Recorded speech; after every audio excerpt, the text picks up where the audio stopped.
একদম বিছানায় পড়া ছিলেন। হ্যাঁ, এর বেশি আমি উড়ে থাকতাম না। এর বেশি উঠাইতে পারতেন না। না, তো আমাদের এখান থেকে চিকিৎসা শুরু করার কতদিনের মধ্যে আপনার মনে হলো যে একটু স্বাভাবিকের দিকে আসতেছেন? 6 মাস ওর ওষুধ খাইছে আর এই স্বাভাবিক হইছে। 6 মাসের মধ্যে গিয়া দেখা গেল যে আল্লাহর রহমতে সম্পূর্ণরূপে হ্যাঁ, এরপরে আমি থাকতাম না, টানতে আমার টাইম টানতেও চাইতাম। মানে আগে তো এতটুকু উড়াইতে পারতেন না। হ্যাঁ। এখন উঠান তো আবার পুরোটা উড়াইতে পারে। একটা এখন এই জায়গায় কি কোনো ব্যথাটা অনুভব হয়? ওয়ানো ব্যথা নাই। এখন কোনো শারীরিকভাবে কোনো সমস্যা আপনি বুঝেন? না, মানসিকভাবে কোনো সমস্যা আছে আপনার? কোনো সমস্যা নেই। এখন কোনো সমস্যা বুঝতেছেন? আসসালামু আলাইকুম ওয়া রাহমাতুল্লাহি ওয়া বারাকাতুহু। আমি ডক্টর মোহাম্মদ আসলাম, ডিএইচএমএইচ বিএইচবি ঢাকা, বিএইচএমএইচ অনকোর্স ঢাকা বিশ্ববিদ্যালয়। বর্তমানে বিশ্বনন্দিত ক্যান্সার চিকিৎসক অধ্যক্ষ ডক্টর এস.এন. সারোয়ার স্যারের চেম্বার গণস্বাস্থ্য হোমিওতে ক্যান্সার চিকিৎসক হিসাবে নিয়োজিত আছি। চলুন আমরা সরাসরি রোগীর কাছে চলে যাচ্ছি। আসসালামু আলাইকুম। বাজান কেমন আছেন আপনি? আলহামদুলিল্লাহ। আল্লাহর রহমতে ভালো আছেন?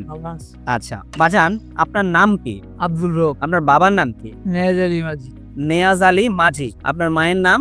জলেকা খাতুন। জলেখা খাতুন। আপনার যেখানে থাকেন ওই জায়গায় গ্রামটার নাম কি? গ্রামের নাম গোবিন্দিয়া। গোবিন্দিয়া। গ্রাম হলো Gobindia. Gobindas union Anastar union. Anaschar. Anaschar union. থানা কোনটা পড়ছে? চাঁদপুর চাঁদপুর থানা। থানা। থানা চাঁদপুর। চাঁদপুর। জেলা? 07। জেলা চাঁদপুর। আপনি বাজান সর্বপ্রথম কি সমস্যায় আক্রান্ত হয়েছিলেন? এসে হয়েছিল আপনার? বিসমিল্লাহির রহমানির রহিম। ব্যাপার হচ্ছে আমি প্রথম আমার একটা কাশি এসেছি। আচ্ছা কাশতে আমি ঘাম টাম দিয়ে পেঁয়াকে শুবিয়ে দিত আমার। জি। এটা কোনো রকমের ওইটা কফ হইতো না। খালি কাশ। আচ্ছা কফ পরীক্ষা করছি, কফও কিছু আইয়া না। আমি বুক পরীক্ষা করছি, বুকও কিছু নাই। এরকম করতে করতে এই ডাক্তারগুলো আমার দ্বারা চিকিৎসা সম্ভব না। তা আমি মোয়াখালী জানি আচ্ছা আইলাম মোয়াখালী। মোয়াখালী আপনার পরীক্ষা করতে গিয়ে ধরা পড়ছে এই দ্বারা একটা ফুসফুসি, ডাইন দ্বারা একটা, বাম দ্বারা একটা। বাম দ্বার ডাইন দ্বারা ফুসফুসিটা তল যে চুলের মতো একটা ফাড়া দিছে। আচ্ছা আর এই ডাইন দ্বারে ফুসফুসিটার উপরে একটা কিলের মতো একটা দাগ পড়ে রয়েছে। আচ্ছা।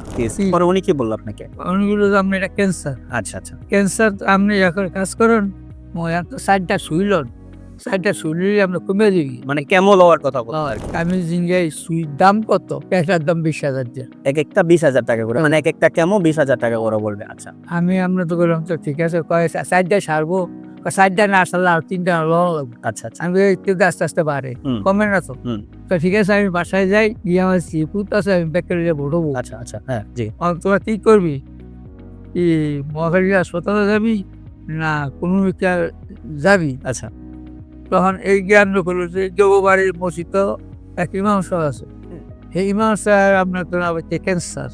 ইমাম সাহেব কিছু কেমন লয়, আবার কিছু হচ্ছে এর ওষুধ। মানে আপনারা আমাদের ঠিকানাটা পাইলেন না, আপনাদের এদিকে একটা ইমাম সাহেব ছিলেন, হ্যাঁ ওনার ক্যান্সার ছিল। হ্যাঁ উনি ক্যান্সার যখন আক্রান্ত হয় তখন উনি কেমনই ছিল, আবার আমাদের ওষুধগুলো খাচ্ছিল, আলহামদুলিল্লাহ অনেকটা ভালো ছিল।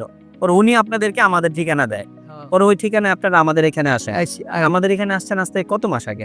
7 মাস আগে, এই 8 মাস। এটা হলো 8ম মাস চলতেছে। হ্যাঁ। আমাদের এখানে আসছেন আজকে 8ম মাস অলরেডি চলতেছে। তো আমাদের এখান থেকে চিকিৎসা শুরু করার প্রথম অবস্থা ওনার কেমন অবস্থা ছিল আপনার? আমার অবস্থা আপনার তো খুব খারাপ ছিল। পিছে ছিল আস্তে আস্তে হাতটা প্রচুর ব্যথা ছিল। এই 8টা আমি এর বেশি উড়ে থাকতাম। একদম বিছানায় পড়া ছিলেন? হ্যাঁ, হ্যাঁ? 8টা এর বেশি আমি উড়ে থাকতাম না। এর বেশি উঠাইতে পারতেন না? না, তো আমাদের এখান থেকে চিকিৎসা শুরু করার কতদিনের মধ্যে আপনার মনে হলো যে একটু স্বাভাবিকের দিকে আসতেছেন? এই আমরা আস্তে আমরা একটা 6 মাস ওর ওষুধ খাইছে আর এই স্বাভাবিক হইছে। এই আস্তে আমি মানে প্রথম দ্বিতীয় মাস আমাদের চলতেছিল, এখন থেকে আপনি আস্তে আস্তে একটু উন্নতি লাভ করতেছেন।